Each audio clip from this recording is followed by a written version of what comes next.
ಈ ಸರ್ಕಾರದ ಬಾರುಕೋಲು ಅನ್ನಿ ಅಥವಾ ಮೂಗುದಾರ ಅನ್ನಿ, ಆ ಮೂಗುದಾರ ಎಲ್ಲಿದೆ? ಕೆ.ಸಿ. ವೇಣುಗೋಪಾಲ್ ಅವರು ಕರ್ನಾಟಕ ರಾಜ್ಯದ ವಿಚಾರಗಳಲ್ಲಿ ಮೂಗು ತೂರಿಸ್ತಾರೆ, ಟ್ವೀಟ್ ಮಾಡ್ತಾರೆ, ಸರ್ಕಾರ ಹೇಗೆ ನಡೆಸಬೇಕು ಅನ್ನುವಂತ ಕಿವಿ ಮಾತನ್ನ ಸರ್ಕಾರಕ್ಕೆ ಹೇಳ್ತಾರೆ. ಅವ್ರದೇ ರಾಜ್ಯದ ಪಿಣರಾಯಿ ವಿಜಯನ್ ಕರ್ನಾಟಕದಲ್ಲಿ ಏನ್ ಮಾಡಬೇಕು ಏನ್ ಮಾಡಬಾರ್ದು ಅಂತ ಹೇಳ್ತಾರೆ.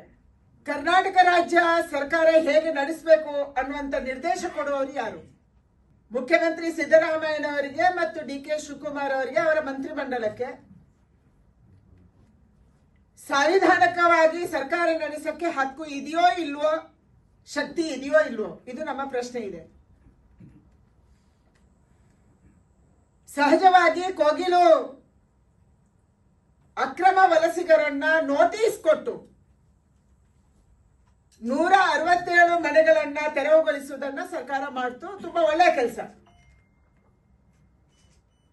ಅವರಿಗೆ ಪದೇ ಪದೇ ನೋಟಿಸ್ ಹೋಗಿದೆ.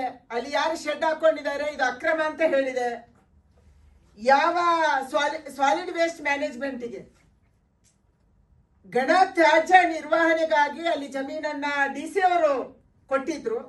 ಸಾಲಿಡ್ ವೇಸ್ಟ್ ಮ್ಯಾನೇಜ್ಮೆಂಟಿನ ಕೆಲಸ ಅಲ್ಲಿ ನಡೀತಾ ಇತ್ತು. ಅಲ್ಲಿ ಯಾರೋ ಅಕ್ರಮ ವಲಸಿಗರು ಬರ್ತಾರೆ, ಶೆಡ್ ಹಾಕೊಂತಾರೆ. ಆ ಶೆಡ್ ಅನ್ನ ಕಾನೂನುಬದ್ಧವಾಗಿ ತೆರವುಗೊಳಿಸುವುದನ್ನ ಸರ್ಕಾರ ಮಾಡ್ತು. ಆದ್ರೆ ಇದನ್ನ ಕೆ.ಸಿ. ವೇಣುಗೋಪಾಲ್ ಪ್ರಶ್ನೆ ಮಾಡ್ತಾರೆ, ಸೂಚನೆ ಕೊಡ್ತಾರೆ. ಇದನ್ನ ಪಿಣರಾಯಿ ವಿಜಯನ್ ಪ್ರಶ್ನೆ ಮಾಡ್ತಾರೆ, ಒತ್ತಡ ತರ್ತಾರೆ.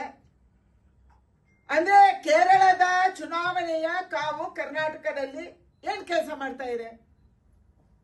ಒಂದ್ ಕಡೆ UDF ಅವರು, ಇನ್ನೊಂದ್ ಕಡೆ LDF ಅವರು. ಕರ್ನಾಟಕದಲ್ಲಿ ಹೇಗೆ ಸರ್ಕಾರ ನಡೆಸಬೇಕು, ಹೇಗೆ ಅಕ್ರಮ ವಲಸಿಗರನ್ನ ಆಚೆ ಹಾಕ್ಬೇಕೋ ಬೇಡವೋ, ಇದನ್ನ UDF ಮತ್ತು LDF ನಿರ್ಧಾರ ಮಾಡ್ತಾ ಇದೆ. ಇದು ಇಂಡಿಯಾ ಅಲಯನ್ಸ್. ನಾನು ಸಿದ್ದರಾಮಯ್ಯನವರು ಸರ್ಕಾರಕ್ಕೆ ಪ್ರಶ್ನೆ ಮಾಡ್ತಾ ಇರುವಂತದ್ದು, ಈ ವಲಸಿಗರು ಯಾರು? ಮೊನ್ನೆ ನೀವು 167 ಮನೆಗಳನ್ನ ತೆರವುಗೊಳಿಸಿದವರು ಯಾರು? ನಾನು ಹೆಬ್ಬಾಳದ ಅಮೀನ್ಕೆರೆ ಗ್ರಾಮಕ್ಕೆ ಹೋಗಿದ್ದೆ ಹಿಂದೆ, ನೀವೆಲ್ಲರೂ ಕೂಡ ಬಂದಿದ್ರಿ. ಅಲ್ಲಿ ಯಾರಿದ್ರು? ಅವರೆಲ್ಲರ ಆಧಾರ್ ಕಾರ್ಡು ಮತ್ತು ವೋಟರ್ ID ಚೆಕ್ ಮಾಡಿದಾಗ ಅವರೆಲ್ಲರೂ ಕೂಡ ವೆಸ್ಟ್ ಬೆಂಗಾಲಿಂದ, ಪಶ್ಚಿಮ ಬಂಗಾಳದಿಂದ ಬಂದವರು. ಅಲ್ಲಿ ಕೂಡ ಕರೆಕ್ಟ್ ಅಡ್ರೆಸ್ ಇಲ್ಲ.